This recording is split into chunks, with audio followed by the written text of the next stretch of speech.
Hey everyone, Sam here. Just want to show you my new application development workflow. I'm going to show you a few tips here quite quickly around how you can get into building your own applications. If you haven't realized it, there's a revolution going on in terms of what you can build. And we've actually set up a brand new community at Enterprise DNA to talk about it all day. The AI models are getting so good at coding and all coding languages that you can really build almost anything that you can dream up at this point. And they've gotten a lot better in the last 3 to 6 months. So I just want to show you what I'm doing around this, and then hopefully that will spur you to have a look into it yourself. So I'm using this tool called Lovable for my MVPs. My minimal viable products, right, is got insanely popular lately. And I'll show you just a website that I was sort of playing around with just to continue to learn and to continue to progress in my app development. Now, the great thing about Lovable is it's funny. I talked about this tool when it was just released, and I used it, and I was like, wow, this is actually incredible. This is an incredible tool. And from that time, it's got insanely popular. One of the things that this enables you to do is it enables you to build MVPs pretty quickly. And so what I did here, I wanted to build just to help out with some of my ideation or my team's ideation around marketing and our content. I created a platform here called Content Gen, mainly through prompting.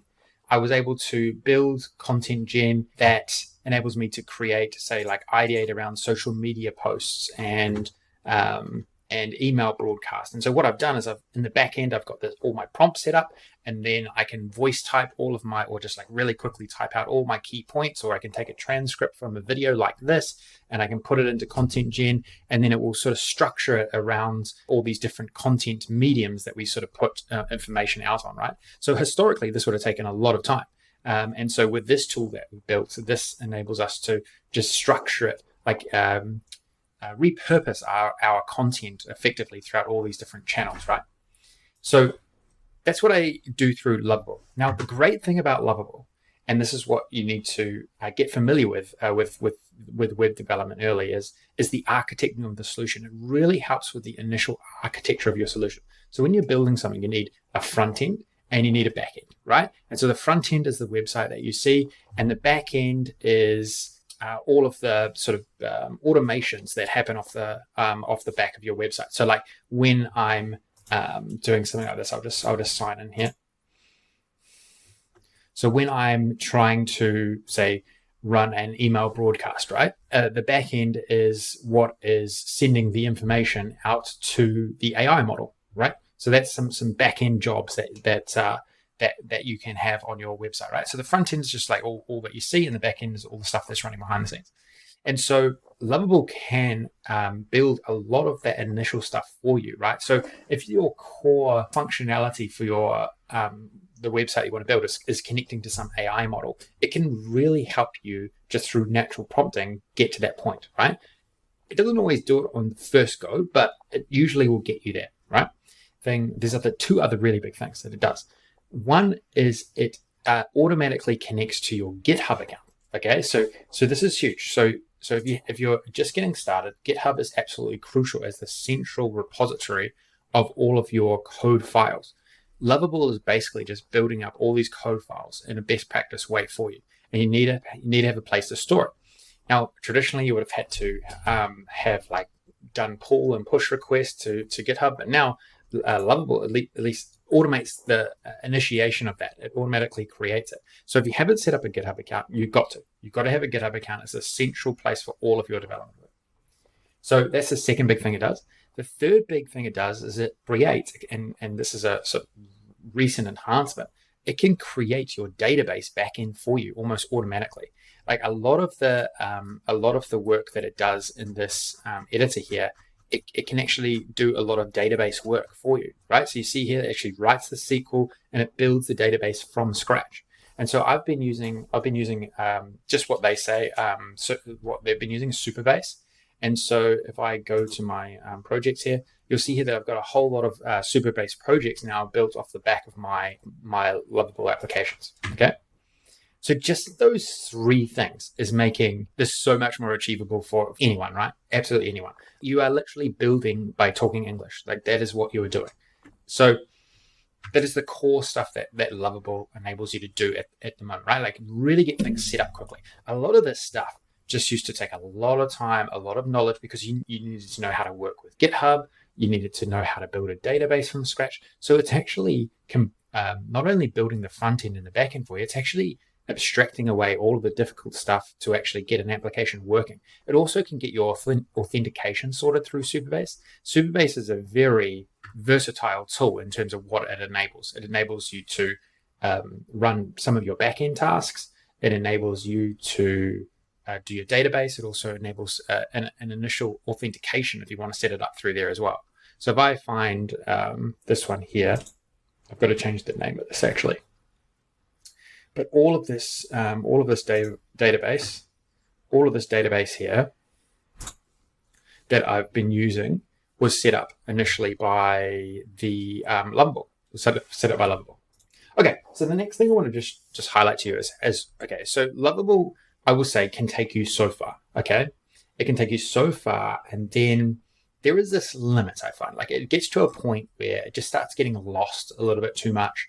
Sometimes it just can't fix certain issues that you're facing. Sometimes you just get into a bit of a loop. So I would say it's amazing for like your minimum viable product, like your prototype. I would say it's really great for your prototype, but you've got to upgrade at some point, right? You've got to upgrade. It's the perfect place for anyone to just start and get going and to test it out and to play around and let your creativity flow. But if you want to get a little bit more serious, you've got to move to an IDE. Okay. So the one that I've been using is this one called Windsurf. The other more popular one is what's called Cursor. That's very, very popular, way more popular than Windsurf. But Windsurf, I find, I've used both, I find is just that little bit easier. It's that little bit easier. And what it enables you to do as well is it has this incredible AI called Cascade, right? And what Cascade enables you to do is literally just ask to do anything inside of here, okay? And so if you wanted to then start developing more inside of here, all you have to do, right? All you have to do, I'll show you an example. I'll go new window. All you need to do, it even does all of like the GitHub stuff for you, all of that stuff. It does all the GitHub stuff for you, the terminal stuff for you. It can even manipulate your database in Supabase as well from here also. You just need to give it all the context that it needs to actually do it. But it is incredibly democratizing what it enables for you to continue on your development, right? And all you need to do is ask questions. I'll give you an example. I was like a lot of the time when I'm developing with voice, right? And so I actually built this tool called Echo Assist. And so I can say things like, what I did is it's in my GitHub repo. I'll show you. It's in my GitHub account. So if I come to GitHub and I go more here,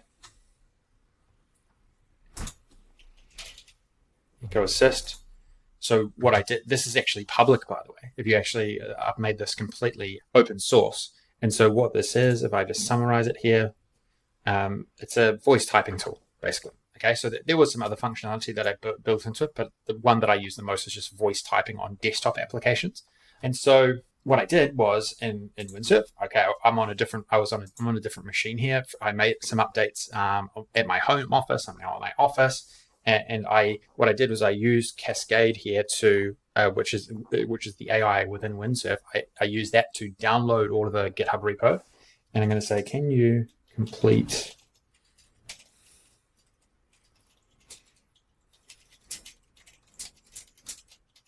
Okay, let's just get an overview of the application. So it iterates through all of these files, right?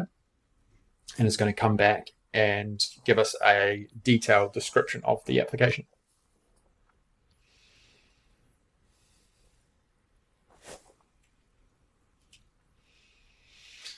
So core features, voice typing, avatar chat, screenshot tools, real-time chat. So a lot of these are actually hidden, by the way. I just only really look at the voice typing. Okay, so technical architecture. Okay, sweet. All good. Okay, so then what I can do, there's more. There's way more. Key components, dependencies. So it's good having the AI like right next to you, right? And so then I go, can you start the application? Okay. So you would traditionally have to do something like this in like a terminal, but see, it will figure out where it all is. And if you have to do other things for it, it'll do those and give it a try. Okay, so it's asking me to do a few things.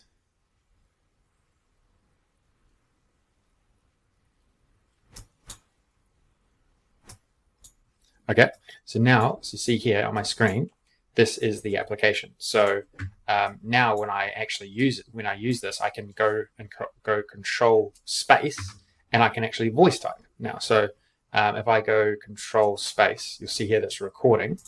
Okay, so you see it's recording, and then I can come in here. What I have to do here actually is I need to make sure that this is set up on this machine. Yeah, that's the one actually. Okay, so I'll do it again. Can you suggest some improvements without changing any of the code?